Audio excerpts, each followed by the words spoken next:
YCP పాలనలో తిరుమల తిరుపతి దేవస్థానాన్ని భారీగా దోచుకున్నారని TTD పాలక మండలి సభ్యులు జగ్గంపేట శాసనసభ్యులు జ్యోతుల నెహ్రూ అసెంబ్లీలో సంచలన ఆరోపణలు చేశారు. పరకామణిలో సివి రవి కుమార్ 29/4/2023న దొంగలించిన ఘటన సీసీ ఫుటేజీ ద్వారా రెడ్ హ్యాండెడ్గా పట్టుకున్నారని, విచారణలో 200 కోట్ల భారతీయ కరెన్సీ ఇదే విధంగా దొంగలించాడు అన్నదే నిర్ధారణ అయిందని జ్యోతుల నెహ్రూ అన్నారు.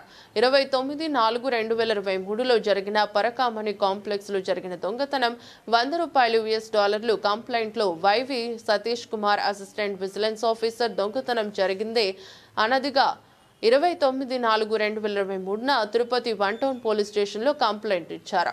కానీ వైసీపీ ప్రభుత్వ పెద్దలు జోక్యం చేసుకుని అదే కంప్లైంట్ 9/9/2023న లోక్ అదాలత్లో రాజీ చేయడం విడ్డూరంగా ఉందని, ఒక దొంగతనం కేసులో రాజీ చేయడం ఎక్కడ నేను చూడలేదని ఎమ్మెల్యే నెహ్రూ అన్నారు. కొంచెం బ్రీఫ్ గా ధన్యవాదాలు అధ్యక్ష.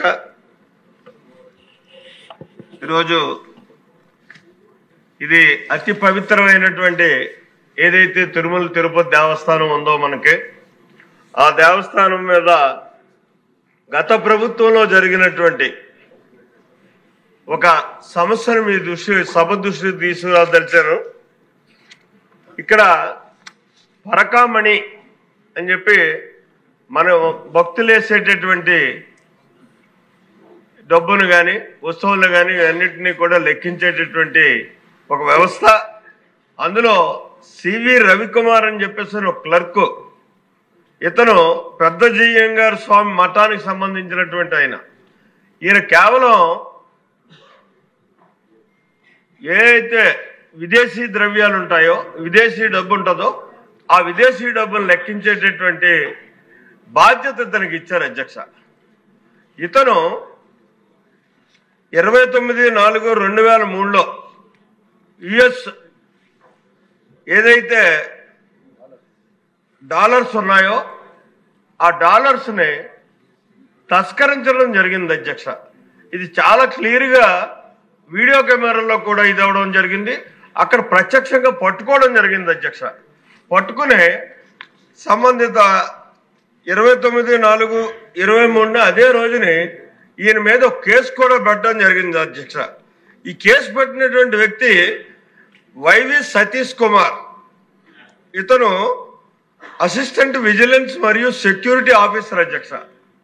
ఈయన కేసు పెడితే ఇమీడియట్గా కూడా అతను అరెస్ట్ చేయడం, అరెస్ట్ చేసి ఆ డబ్బులు రికవరీ చేయడం ఇవన్నీ జరిగాయి అధ్యక్ష.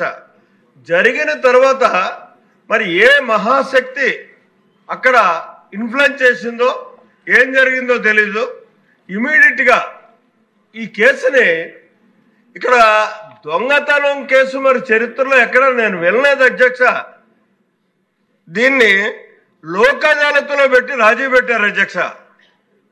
లోక్ అదాలత్లో పెట్టి రాజీ పెడితే అధ్యక్ష, ఆ రాజీ కూడా ఎలాగంటే అతను ఏదైతే 200 కోట్ల రూపాయలు సుమారు సంపాదించున్నాడో ఆ 200 కోట్ల రూపాయలని కూడా ఇందులో హౌసెస్ కానీ ఏవైతే ఫ్లాట్స్ ఉన్నాయో ఫ్లాట్స్ని కానీ ఎన్నిటినీ కూడా తిరుమల దేవస్థానానికి దానంగా ఇచ్చేటటువంటి కార్యక్రమానికి ఇక్కడ ఇచ్చేశారు అధ్యక్ష. కేవలం దీనికి ఇచ్చేయడమే కాదు, అక్కడ ఈవో గారు ఇమీడియట్గా కూడా దాని మీద తీసుకోవడానికి అంగీకరించాడు. తిరుమల తిరుపతి దేవస్థానం రూల్ ప్రకారం అయితే అక్కడ ఏదైనా ఒక అసెట్ని దానం చేయాలనుకున్నప్పుడు దాని మీద బోర్డు అంగీకారం కావాలి. ఆ ఈవో గారు దాన్ని పరిశీలించాలి, లీగల్ ఒపీనియన్ తీసుకోవాలి. ఇవన్నీ ఏ ప్రక్రియని కూడా ఇచ్చేయకుండా ఈవో ఒక సంతకంతో దాన్ని అప్రూవల్ చేసేసి వాటిని అన్నిటినీ కూడా తిరుమల తిరుపతి దేవస్థానం హ్యాండ్ ఓవర్ చేసుకుని దాన్ని ఇవాళ అధికారులకి ఇస్తున్నటువంటి పరిస్థితి ఉంది అధ్యక్ష.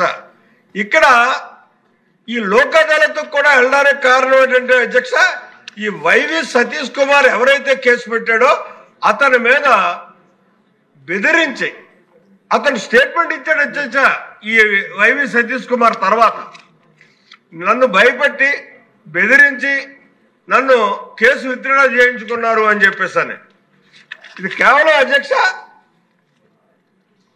ఈ విచిత్రం ఏంటంటే ఈ సివి కుమార్ అనేవాడు 13 ప్లాట్లు అశోక అపార్ట్మెంట్ అని చెప్పేసి అందులో ఉన్నాయి. ఇందాక చెప్పాను కదా అధ్యక్ష, ఈ ప్లాట్లన్నీ కూడా ఒక 12 ప్లాట్లు మొత్తం మీద ఈ ప్లాట్లన్నీ తిరుపతి తిరుమల దేవస్థానానికి దానం చేశాడు అధ్యక్ష.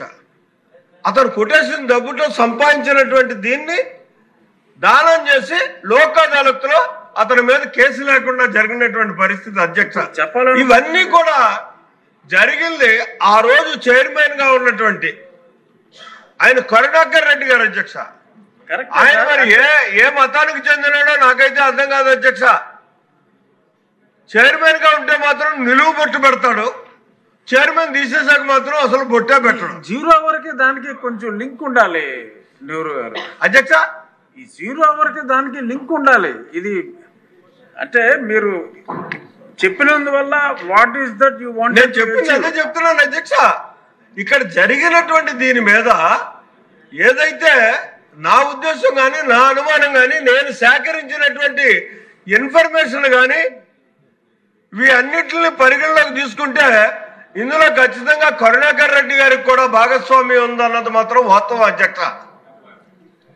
ఆ లింక్ ఉంది కాబట్టి ఆయన పేరు ఎత్తాను అధ్యక్ష.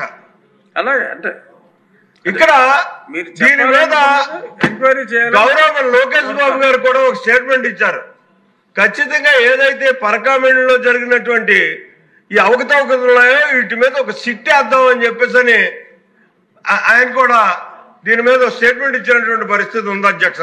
ఇవాళ నేను ప్రభుత్వాన్ని కానీ మీ ద్వారా కోరేది ఏంటంటే మా దగ్గర ఉన్నటువంటి ఆధారాలని మీరు పరిశీలన చేసి ప్రభుత్వం పరిశీలన చేసి సిట్టేసి ముందు ఈ సివి రవికుమార్ కంట ఎవరైతే ఈ దొంగ ఉన్నాడో దొంగ కంట కూడా దొంగను ప్రోత్సహించి అందులో వేలాది కోట్లు కొట్టేసినటువంటి పరిస్థితి ఉందో 2 సార్లు చైర్మన్ గా చేసినటువంటి కిరణ్ కుమార్ మరి ఈ కరుణాకర్ రెడ్డి గారికే దీని మీద ఎక్కువ ఇది ఉంది అధ్యక్ష, లబ్ధి పొందినటువంటి పరిస్థితి ఉందో. అందుకోసమే ఎక్కడా లేనటువంటిది దొంగతనం కేసుని లోక్ అదాలత్ అధ్యక్ష శిక్షిస్తారు, రికవరీ చేస్తారు. దొంగతనం కేసే డైరెక్ట్ గా లోక్ అదాలత్కి వెళ్ళిందంటే అందులో ఎంత ఇది జరిగిందో ఒకసారి ఆలోచన చేయండి అధ్యక్ష. ఎంతమంది పెద్దలు ఇందులో నా ఉద్దేశం అయితే ఒక ఈ కరుణాకర్ రెడ్డితోటే కాదు, ఇది తాడేపల్లి ప్యాలెస్ దాకా వచ్చి ఉంటుంది అనేటువంటి అనుమానం ఉంది అధ్యక్ష. కాబట్టి దీన్ని మీ దగ్గరికి దీన్ని ఆసరాగా చేసుకుని మేము పరిశీలించే చేసినటువంటి ఈ రిపోర్ట్ ని మీరు తీసుకొని దీని మీద సీరియస్ యాక్షన్ తీసుకోవాలి. కనీసం సిట్ అయినా వేసి ముందు ఇమీడియట్ గా విచారణ చేయించాలని చెప్పేసి